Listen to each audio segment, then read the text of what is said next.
Welcome guys dito sa ating day 4. Magandang gabi sa inyo guys na nandito pa rin.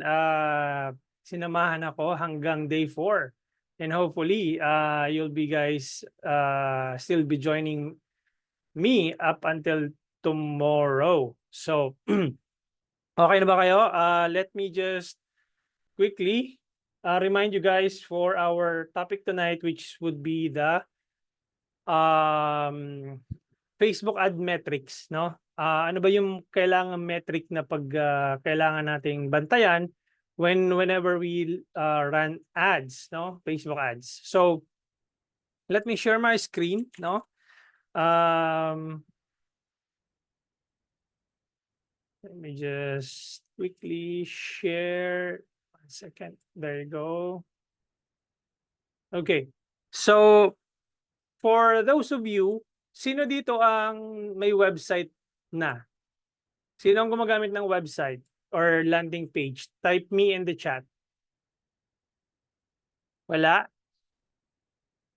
Um, Website. Okay. So, Miss Myla, ano pong ano niyo, Miss Myla? Line of business? Resort. Okay, okay. Bali, kayo po yung ano doon, marketing manager or media buyer? Paano po ba ang ano niyo? Kayo po yung owner. Okay, okay. Good, good, good. So, let me just drink my water now. Okay. And I would assume for those of you na nandito is more on messaging campaign kayo, no? So, unahin na natin yung messaging campaign kasi medyo mabilis lang to. Sa website kasi it takes some time before, it takes some time. Medyo madaming metrics ang kailangan mo dito na basahin. Pero sa messaging campaigns, super straightforward lang. Sa messaging campaign, ang metrics na babantayan mo lang dito is number of leads, tatlo lang. Number of messages or number of leads na pareho lang yon. Tapos quality of leads or quality of messages. Tapos cost per message. Okay, yun lang. Yung tatlo lang na yan, no?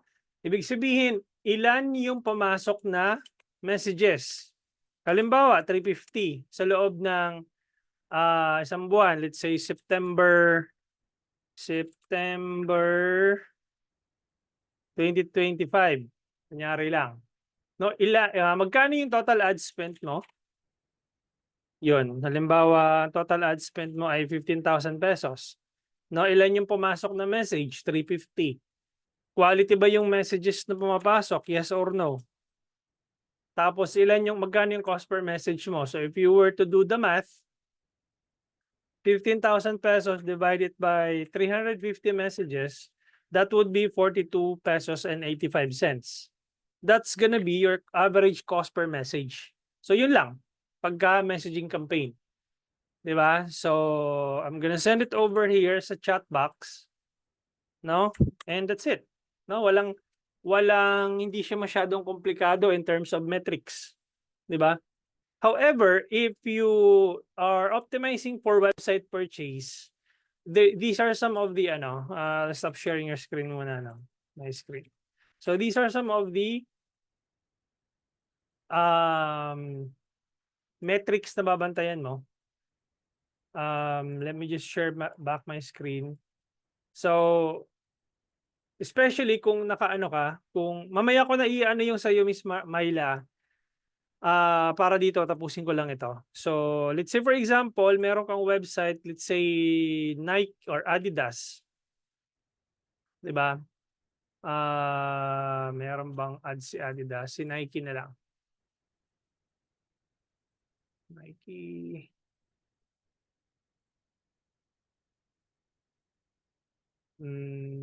Ayan. So,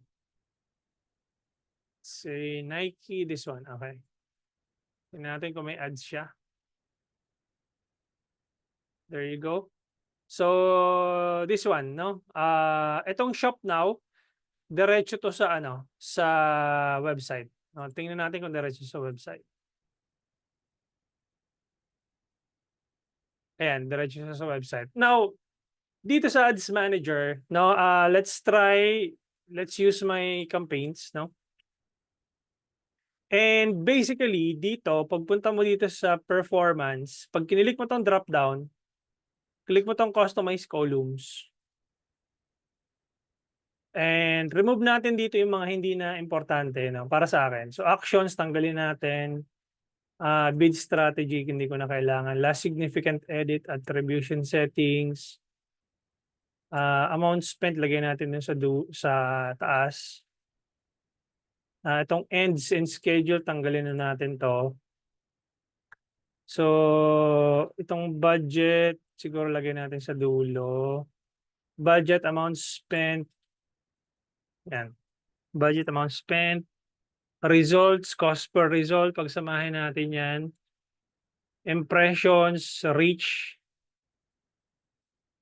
quality ranking, engagement, yung tatlo na sinabi ko sa inyo na ano na grading system ni Meta, pwede yung idagdag yan. If you don't want to be added there, tayo pa yun tanggalin. So, link clicks, no? Link clicks, lagay natin yan. Link clicks. And then landing page views. Landing page views. Ayan. Tapos add to cart or adds to cart. And i-uncheck natin itong mga to. Tapos, ano pa susunod? Add pay or payment info. Check natin ulit itong mga to. Tapos, ano pa ba? Initiate checkout or checkout initiated. Initiate checkouts. This one, i-uncheck natin itong mga to. I believe katabi ito nung adds to cart. Yan. Ayan. So, tapos susunod natin would be purchase. Ayan, purchase. Purchase value, lagay na rin natin. Kasi uncheck natin itong mga to. Tapos ROAS. Return on ad spend, no? This one. So, uncheck natin ito and then apply. Tingnan natin kung may nakalimutan pa ako. Frequency pala. So, customize columns, frequency. Type mo na dito, frequency. Yan, frequency. And then, siguro itabi natin dito sa my impressions. Yan. Ano pa ba kulang natin? So, that would be budget, amount spent, results, cost per result, reach and impressions, frequency, link clicks, landing page, add to cart, checkout initiated, add payment, purchases, conversion value, ROAS. Okay, I think we're good. So, basically, paano mo siya i-read kung meron kang website? So, ganito lang siya. So, assuming na dumaan sa iyo yung ads ni Nike. Di ba? Dumaan yung ads, so that would be reach. Di ba? Maglalagay sa reporting column mo, reach, 14,809, 300 reach. Yan po yung na-reach po ng ads ko. Okay? Then, makikita mo din, dito sa isang column, impressions din siya. So, anong pagkakaiba ng reach tsaka ng impressions? It's the same people na nakakita ng ads mo, no? Kasi pagka yung impressions talaga, mas madami to as compared sa reach. Lagi siyang mas madami. Bakit siya mas madami yung impressions? Kasi it's the same people who have seen your ads twice or more than twice. 3 beses or 4 na beses. So makikita mo dito, yung ad frequency ko is 2x, 2.00. Ibig pong sabihin, out of 14,000 reach, ito siya, 14,809. Di ba? 14,809. na na-reach nung ad ko, they've seen my ads twice. So 14,809 times 2, 29,618 or 29,000 plus. Ayan siya, oh. So kaya makikita mo dito yung frequency ko 2x na tinatawag. Ibig sabihin, it is the same people, they've seen my ads twice. Okay? So ganyan po siya.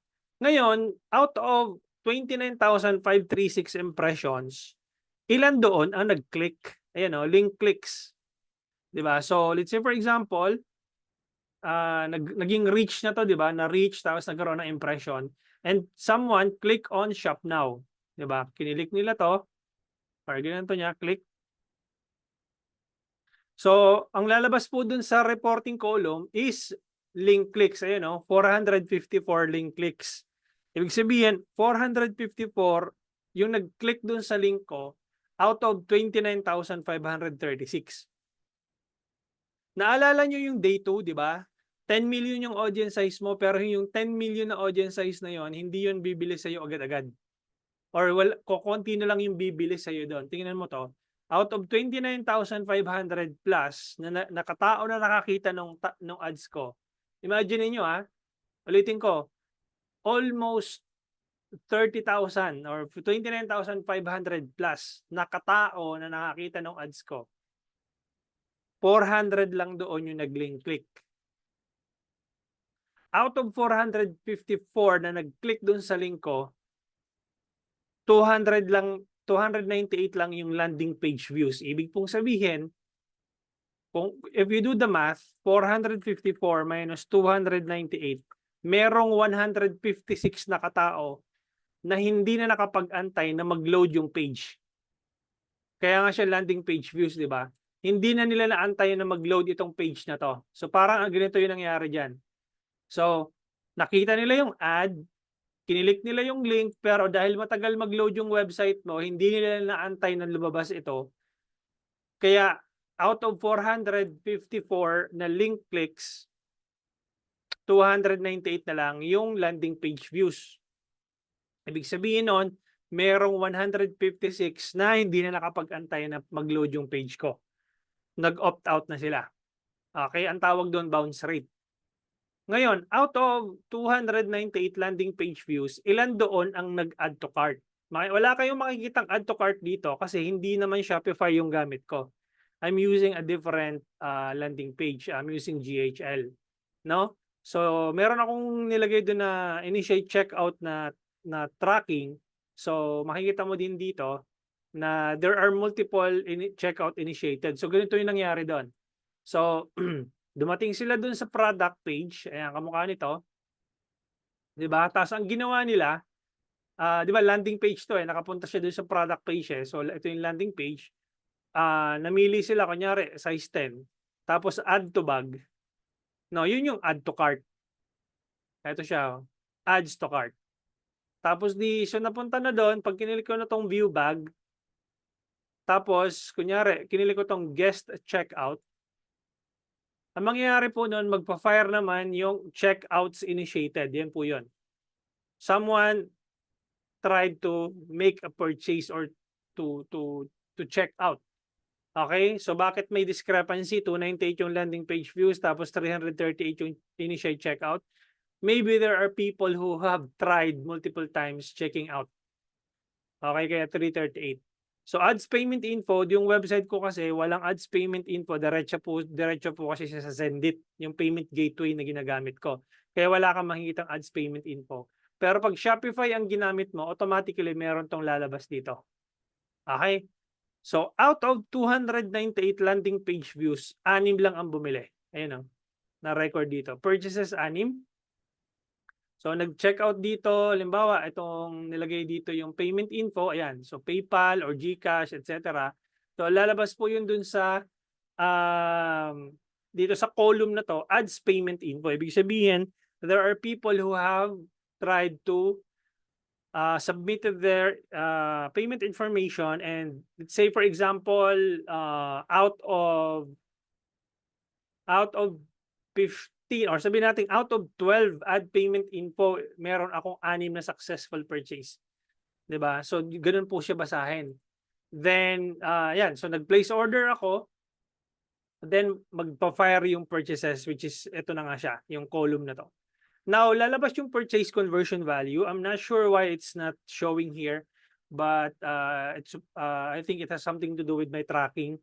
But nakikita ko naman siya sa back end sa Zendesk payment gateway ko.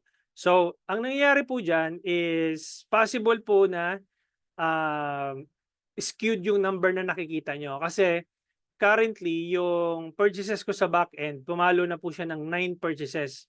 So, yung nandito sa front end, yung sa ads manager, hindi po siya tama.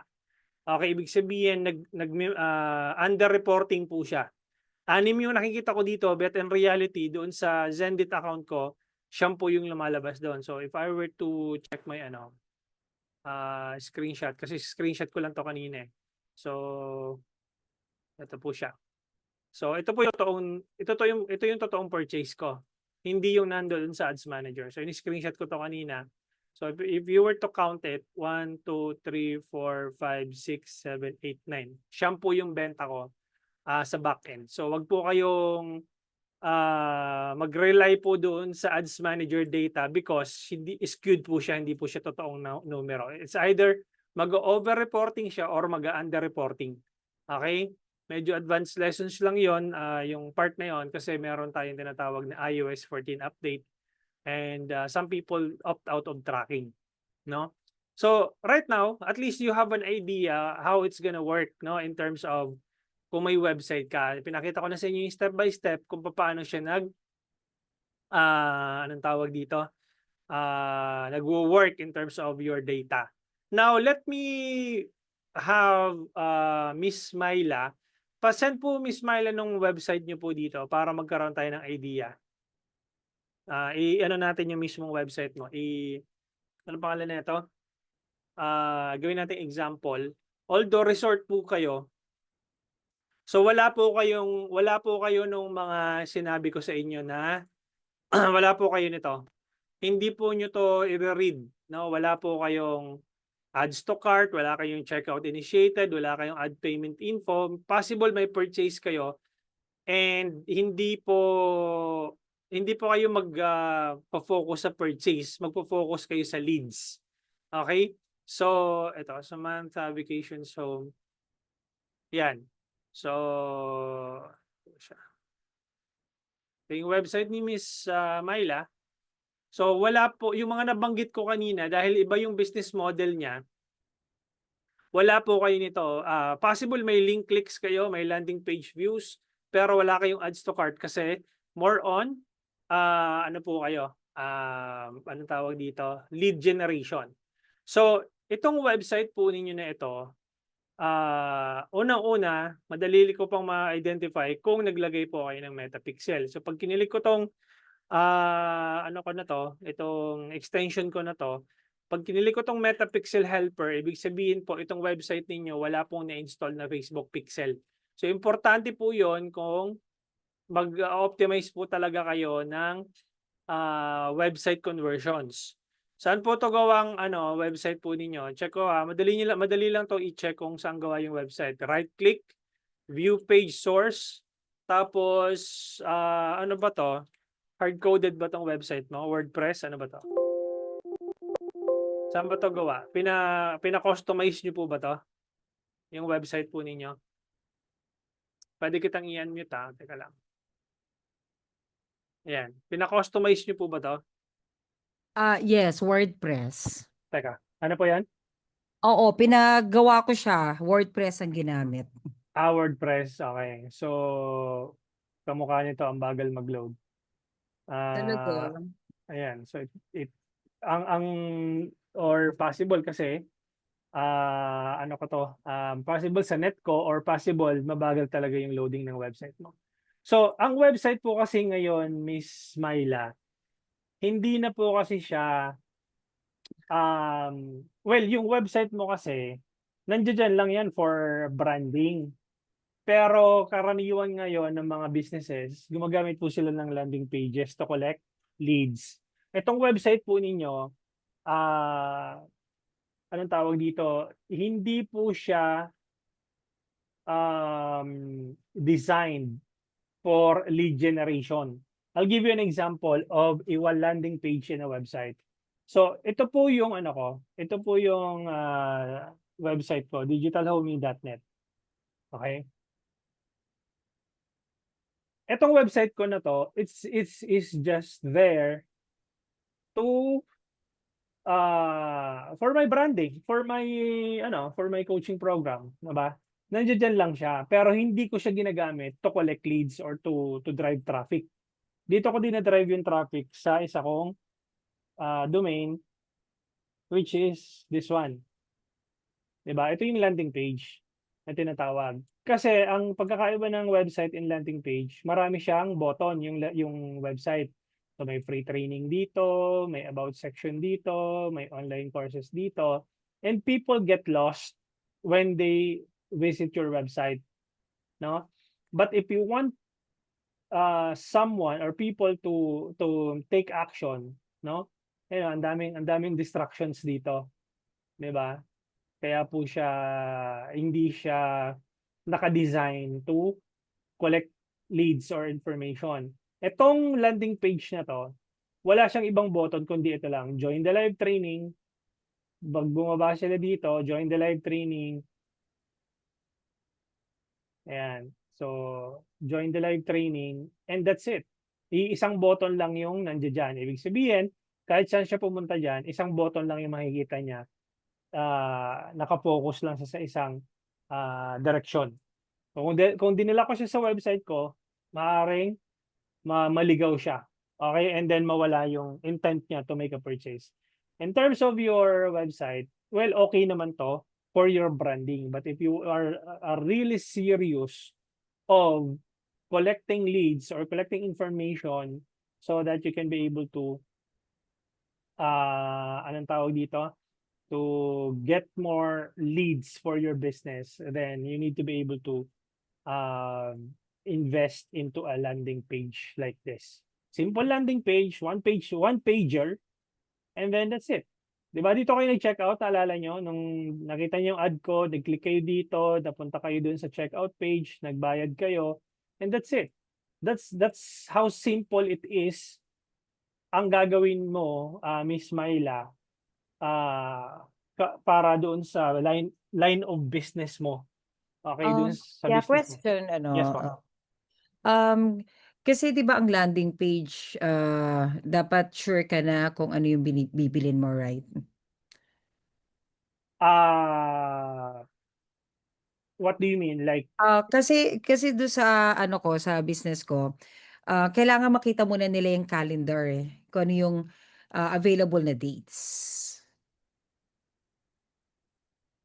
ganito po kasi yan, Miss Myla, no? Doon sa line of business po kasi ninyo, yes, anong tawag dito, kailangan mong i-provide yung dates kung ano yung mga available bookings or kung anong available dates na pwede sila mag-book. Pero sa latter part kasi yon. Okay, meron po kasi tayo ng stages ng sales process. Okay?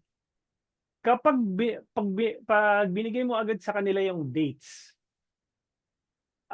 without you giving enough value about what they get, no? Kung hindi solid yung offer mo, people will just scroll up. I'll give you an example, Miss Myla. This is a very good case study of mine. Kasi when I was just starting out, I'm sending traffic. You can see my screen, right? Yes. Okay. When I started, I'm sending traffic to my website. I'm sending directly to my courses. I'm sending them to my courses. This one, this page. Okay? So imaginein mo to, ito yung mga dates, ito yung mga ito yung available dates doon sa business mo, sa website mo. Diba? Imagine mo lang siya. Sinesend ko sila dito. And guess what happened? Walang bumili. Or may bumili man, sobrang baba. Why? Because there are too much distractions. 'Di ba? Ang dami ditong pagpipilian. 'Di ba? And a confused mind will always say no. Nakukuha niyo po yung point ko. Ganito yan eh. The more na binibigyan mo ng maraming options yung mga tao, the more na hindi sila mag-check out. Maganda tingnan kasi ang dami mong binibigay na options. But the more na binibigyan mo sila ng maraming options, may study yan eh. Actually, may study yan sa mga supermarket, sa anong tawag dito, sa lahat po ng type of businesses. Even yung pag pumunta kayo ng supermarket, yung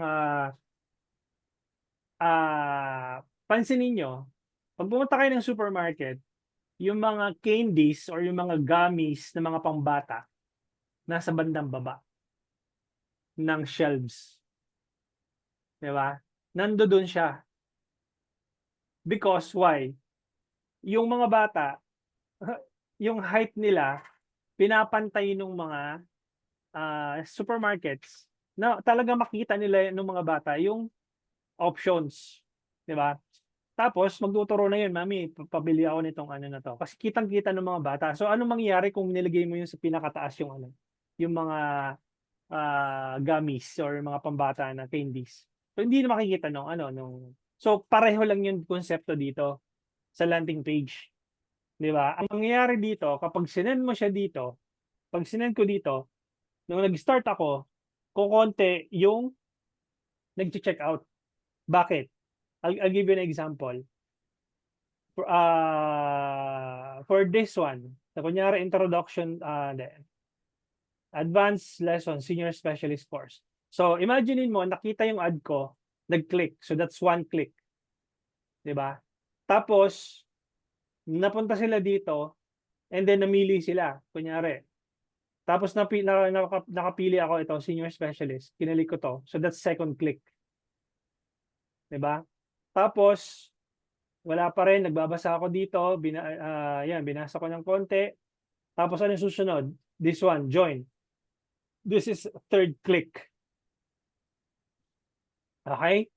Anong susunod? Magla-login ako para magkaroon ako ng access doon sa website before ko mabayaran yung 3,499 or magsa-sign up ako. So, third, pag kinilik ko yung sign up, that's fourth click. Kinilik ko yung sign up with Google, that's fifth click. Diba? Tapos,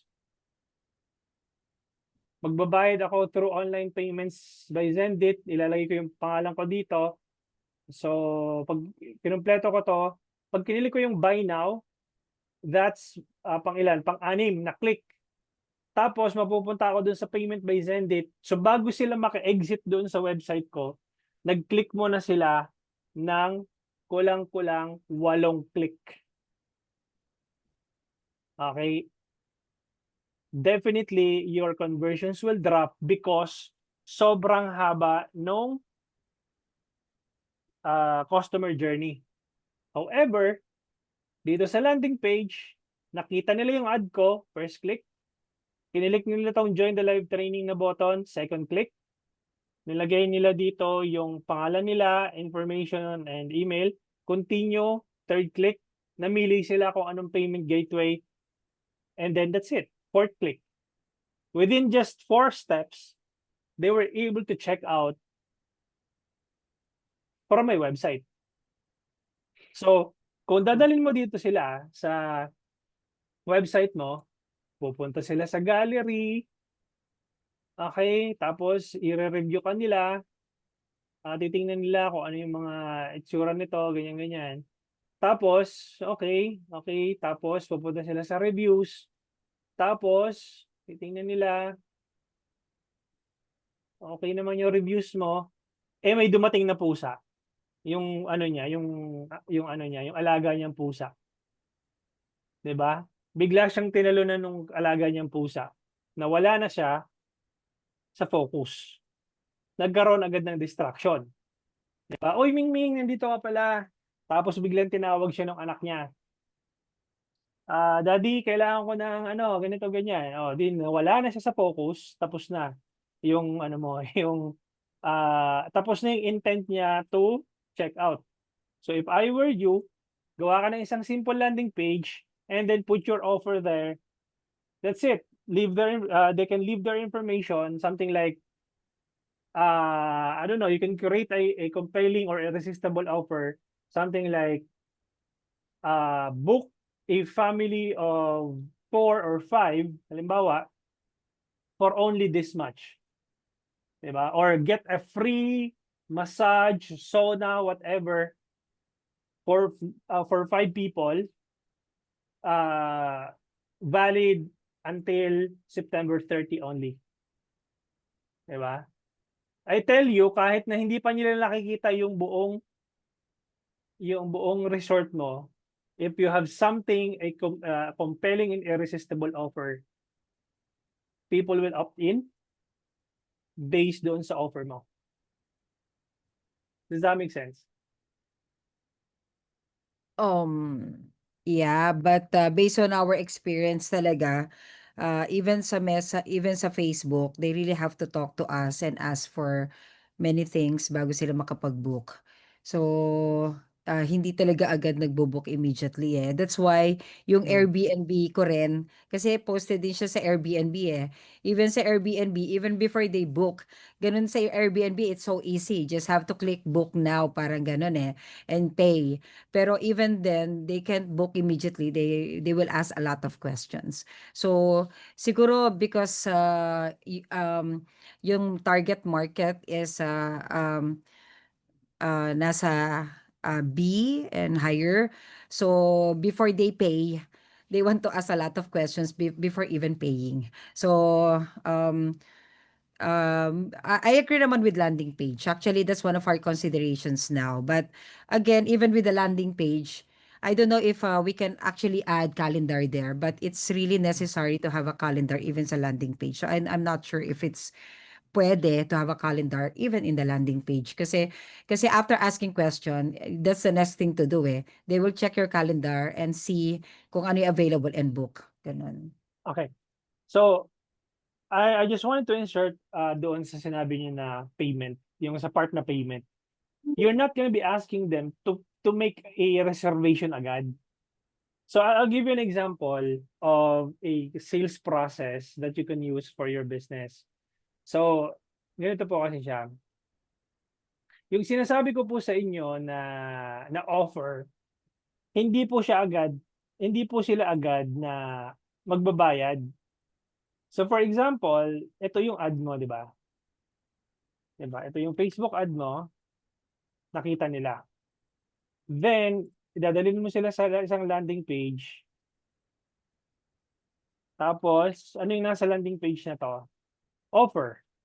'Di ba? Ano yung offer mo?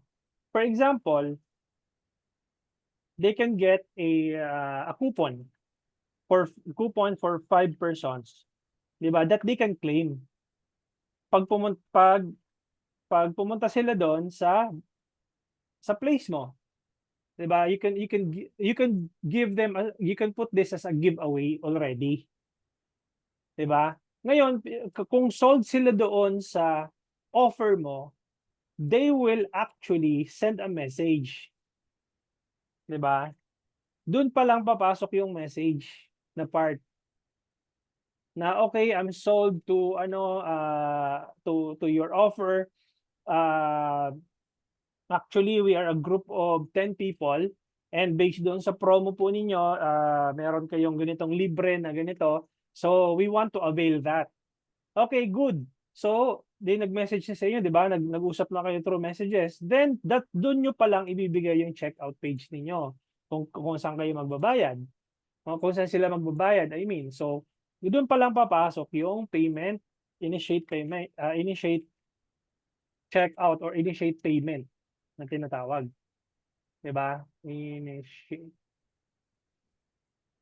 Initiate payment. Tapos, pag nag-initiate payment na, then it will be calculated as purchase. Yung tinatawag na successful purchase. So, ganun po yung yung nire-recommend ko sa inyo na customer journey nung inyong anong tawag dito? Line of business or the business model. Parang ganyan siya. Yeah. 'Di ba? So, hindi po siya agad-agad na landing page tapos bigyan mo sila ng options to check out para magbayad na agad. Ah, itong part na 'to hindi talaga 'to mawawala kasi Mhm. kailangan mo ng confirmation. May mga tao talaga na hirap mag-check out, hindi sila anong tawag dun, hindi sila, ah, katulad nung may mga edad na, 'di ba? Tsaka if the Oo, amount is ano, is, not ano, hindi naman mababa, 'di ba? 'di ba? So, before they pay, marami talaga silang tanong, hindi Ma agad kasi it's not a exactly. Yeah. 500 item, eh, it's not a Correct, 1,000 correct, worth item. So, correct. maraming tanong talaga. Yeah. So, ang ano ko lang dito, ang recommendations ko lang dito, the reason why ang dami nilang tanong, kasi hindi pa sila doon sold sa kung anong meron sa page na nakita nila. Ah, may So may mga clarification like puwede ba ang pets, puwedeng ganito, puwedeng yes, ganyan, exactly. puwedeng ganito, mga gano'n. Yeah. So, doon pa lang sa website niyo, ah, anong tawag dito, ilagay niyo na 'yon. Yung let's say for example, itong website niyo na 'to, frequently asked questions, lagyan niyo na diyan sa baba. Actually, Clarence, Mm, very, weird nga na lahat ng information nandoon na, lalo na sa Facebook page namin, lahat mm. nandoon na, lahat talaga, Tinatanong pa rin. yeah, tinatanong pa rin. So, Gano'n po talaga ang Pilipino. yes, yes. So talagang kahit na lahat ng minsan nga kabibigay mo lang Ah, ng information tatanungin uli, eh. So, eto nga, eto nga 'di ba? matatawa ka na lang, eh, nakalagay na nga yung presyo, eh, 499 kunyari, Oh, tatanungin pa tatanong pa. 'yun, how Yeah, much? yeah, yeah. Oo, so Pinoy, eh. Yes, that's true. Oo. So, gano'n po talaga. Kaya ang ginagawa namin sa team ko, meron na kaming mga template. Meron na kaming actually itong website ko nga na 'to kulang pa 'to ng information, eh. Kasi although meron ako ditong mga ano, itong FAQs, ayan. So hindi yung iba hindi naman binabasa talaga, eh, magtatanong at magtatanong pa 'yan. So, Yes, hindi niya yan naka-ready na yung binabasa. naka-ready na yung FAQs ko. Pero meron din akong binigay sa mga staff ko na templates na they can just copy and paste. Because Mm. that's it, gano'n po talaga. May mga, gusto nila kausap tao na magko-confirm nung, information dun sa website. Yeah, yeah. So, ang inaano ko lang dito is magkaroon ka ng sales process na effective or hindi effective, efficient, 'no, na that will give you a 24/7, anong tawag dito? Or Ah Clarence chatbot. Yes, possible chatbot.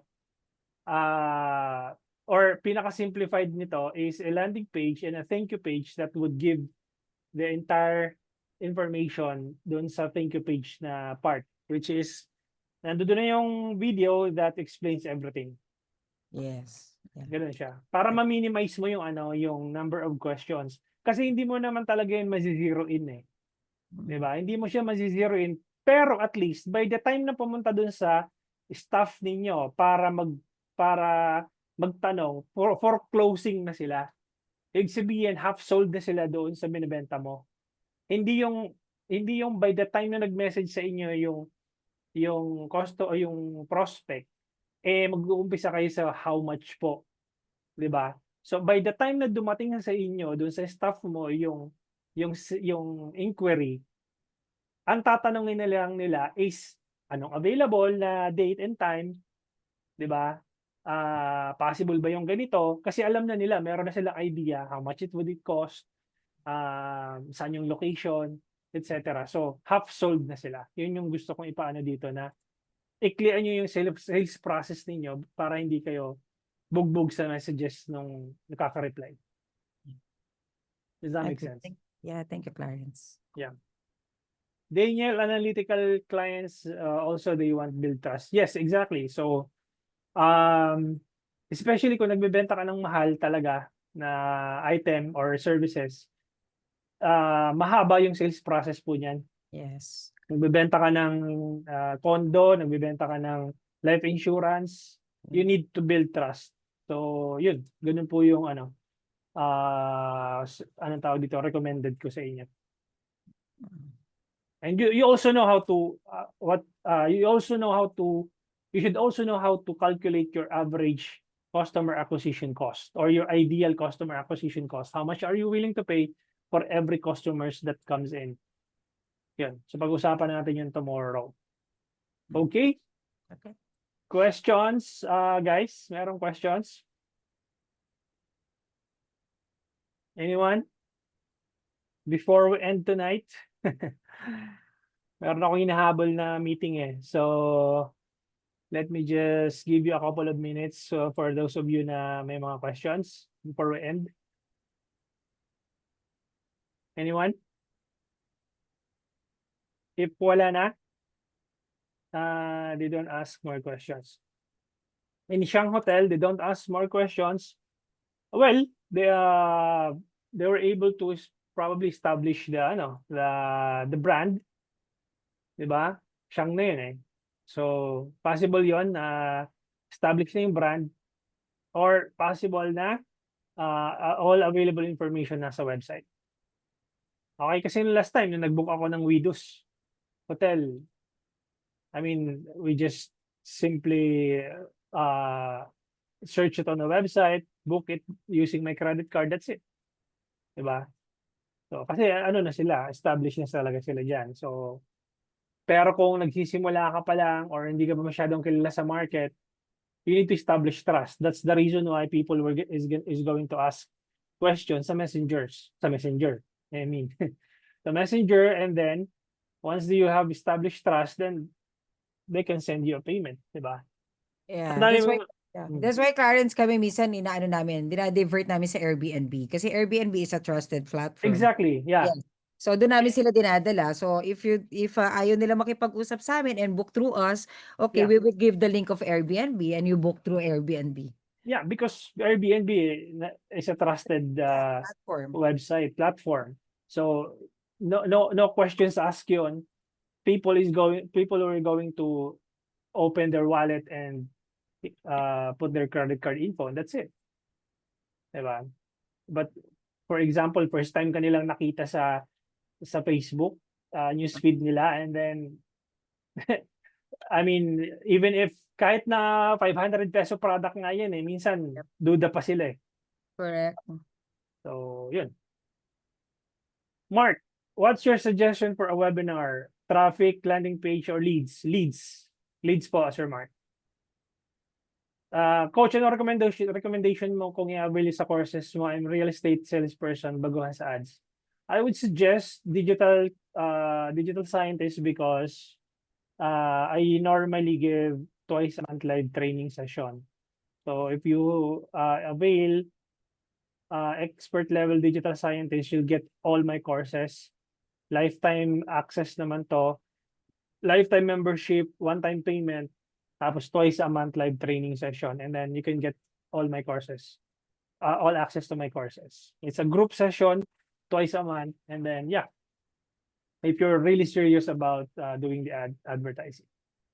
Consultancy, service coach, lead generation. Thank you so much, Sir Mark. No, I appreciate it. Yeah, ganito lang guys, no.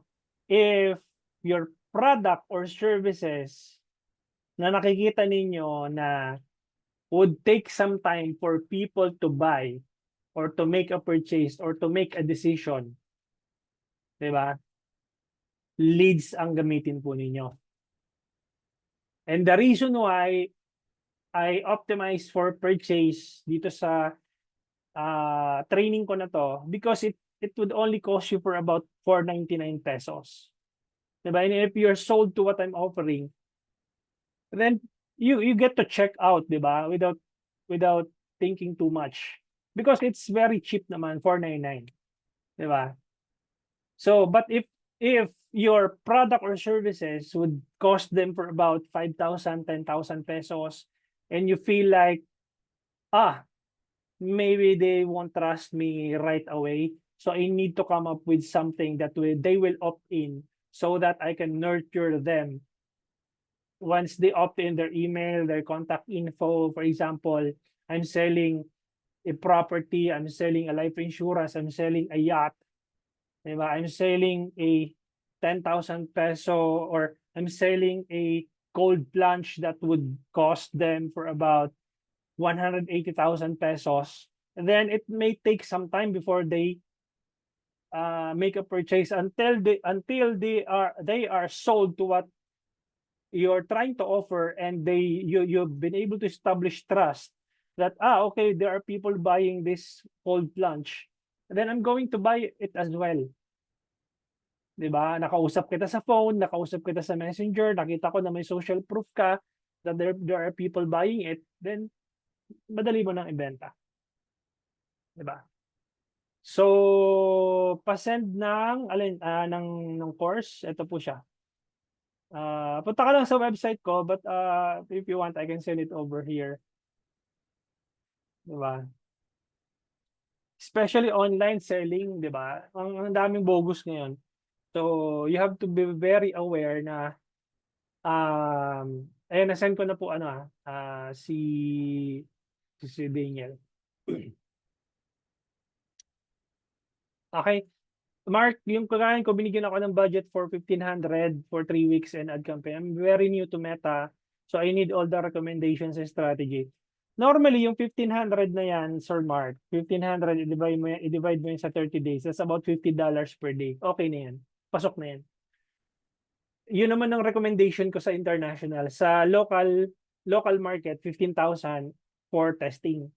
15,000 pesos. For international clients, I would suggest na 1,500 or 1,500. Diba? 1,500 divided by 30 days, that's about $50 per day. So okay na yung budget na yan, Sir Mark. Okay? So, yun lang guys. Maraming salamat for joining tonight. Are there any more questions?